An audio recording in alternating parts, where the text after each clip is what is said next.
Hi, I'm Sophronia Scott, Director of the Alma College MFA in Creative Writing for the 21st Century, and welcome to another Faculty Friday. This is your chance to get to know one of the faculty members that you might work with should you come to our program and become the writer that you want to be.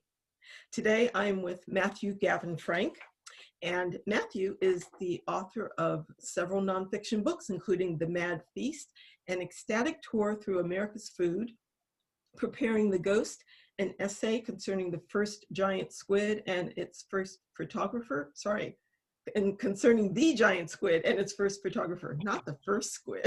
Oh my goodness. Pot Farm and Barolo. And he's also the author of poetry books, The Moro Plots, Warranty in Zulu, and Sagittarius Agitprop, and 2 chapbooks. His forthcoming nonfiction book is Flight of the Diamond Smugglers, about, among other things, the ways in which carrier pigeons are used by diamond smuggling rings. And that's coming out in February from W.W. Norton Liveright. Thank you for joining us today, Matthew. Thanks for having me, Sophronia. So today, we are going to talk about something that you in general tend to tell your students. You know, is it a writing tip?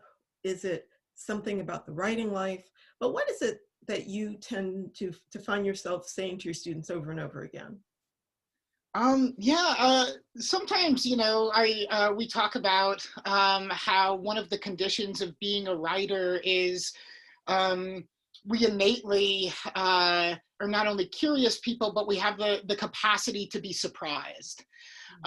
Just always, we're open to surprise, just almost naturally, like our skin is just a bit more sensitive to the world's touch or something.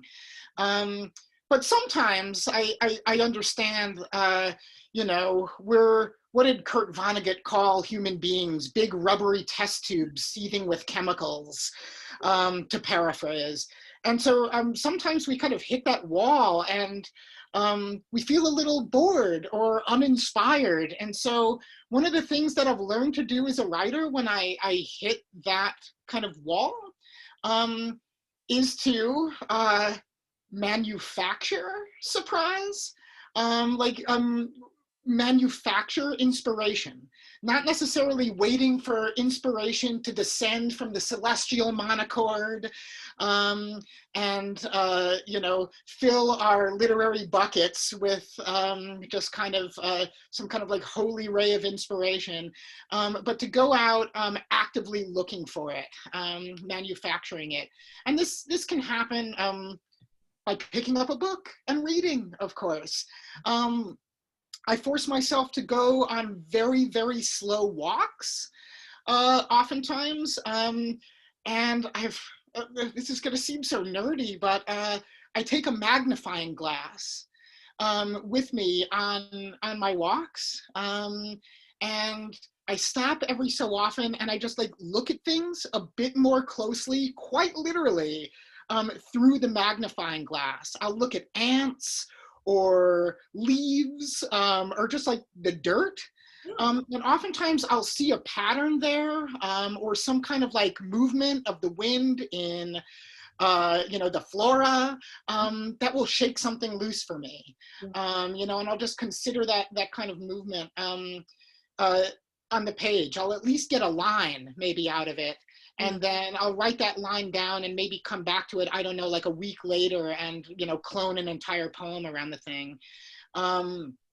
If I get really desperate, I have a bunch of Audubon books, like Audubon bird books and Audubon fish books. And I'll look up bird and fish facts. Just sometimes bird names or the names of feather parts. Because if you look at like these diagrams of feathers, the parts of the parts of a feather have wonderful like names and things, and that will oftentimes shake something loose. Something about fish anatomy will just like shake something loose for me too. So I talk to my students about ways in which I like to manufacture inspiration and surprise, and then they start talking about the ways in which, they like to manufacture surprise, and they never necessarily, or oftentimes they wouldn't necessarily lend that language to it and think, oh my goodness, I do this, how can I translate this and use this as a portal to making something on the page? And so that's something we talk about. That's, I call what you're talking about, like going on your walks. I talk about creativity play dates. That it's important to have these types of play dates where you just go out and try to be inspired. Like, pre-COVID, I loved going to museums, right? Mm-hmm. And I get inspired by just looking at various creations of or expressions of creativity. And you're going to laugh at this. I'm actually currently reading both on paper and listening on Audible to a book called The Complete Angler. Do you know that book? No, no. It's a book written by Isaac Walton in like the 1600s, and it's about fishing. Wow. So I have the audiobook of Derek Jacobi reading it, and it's like Shakespeare, except they're talking about fishing. So, and how to catch trout and salmon, and how to put a worm on the hook, and they're singing fishing songs.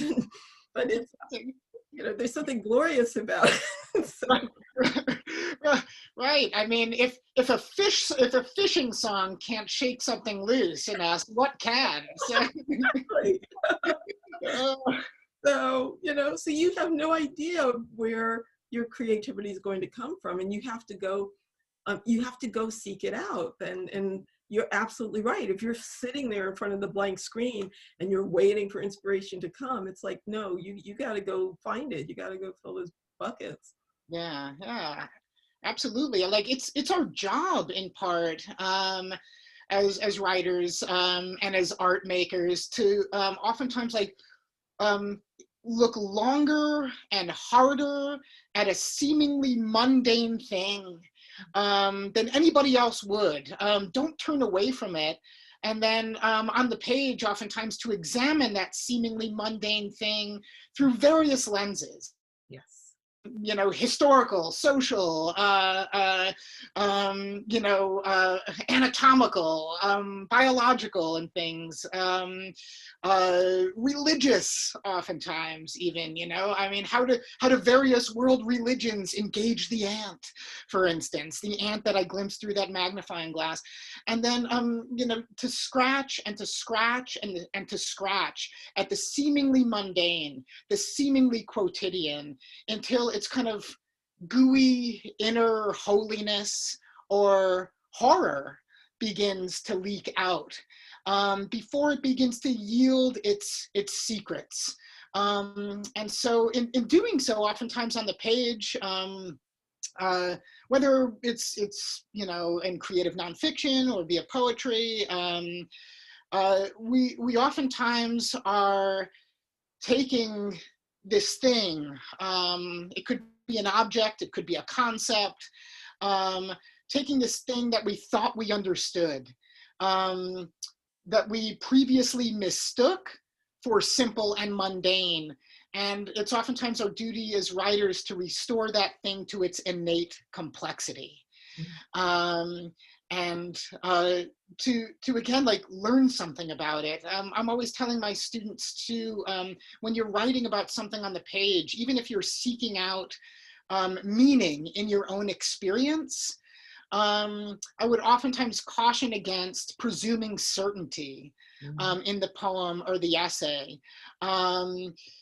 Because certainty, means that something is over. Like if you're presuming certainty, it signifies that you've already gone on this journey, and now it's done, and you've found out the answer. And so what's at stake?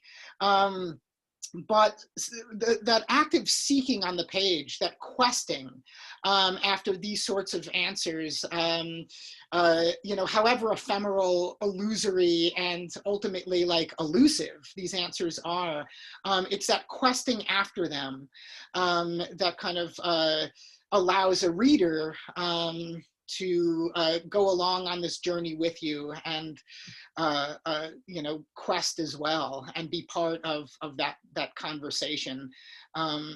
because I oftentimes see writing as an invitation to conversation, oftentimes an urgent and desperate invitation to conversation, rather than just a one-sided monologue. Yes. Oh, thank you for that, Matthew. And that's exactly one of the reasons why I love that you're on our faculty, because I want you to help our students come to that, to understand that they are part of this conversation. And I feel like it's a banquet, and this banquet has been going on for centuries, and they have a seat at this table, at this banquet, at this conversation. So thank you for offering that today. And thank you to the viewer for being with us here today. I'm Sophronia Scott. He's Matthew Gavin Frank, and we are with the Alma College MFA in Creative Writing. To learn more about our program, just visit our website, alma.edu/MFA. Thank you, and we'll see you again soon. Bye-bye.